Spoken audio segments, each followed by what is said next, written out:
যার স্বামী বিড়ি সিগারেট খায়, এই মহিলার জন্য তার জীবনের সবচেয়ে বড় অভিশাপ তার জামাই ওই বেড়া বিড়ি সিগারেট খায়। কারণ এই বেটি বছরের পর বছর এই দুর্গন্ধ সহ্য করে জীবনটা কাটাই। এই মহিলার জীবনের অভিশাপিত, অভিশপ্ত এই মহিলার জীবনটা।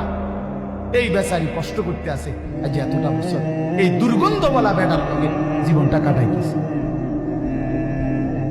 এরপরেও যদি কারো শরম হয় তো সে ছেড়ে দেয়। আর বলে না হুজুর আমি একটা দরকার হলে জামা খুললাম, হ্যাঁ আমি আমারটা তা তো ঠিক আছে বাবুরে, আর কারে আর কে রেখে কন্যান নিকন হালাই।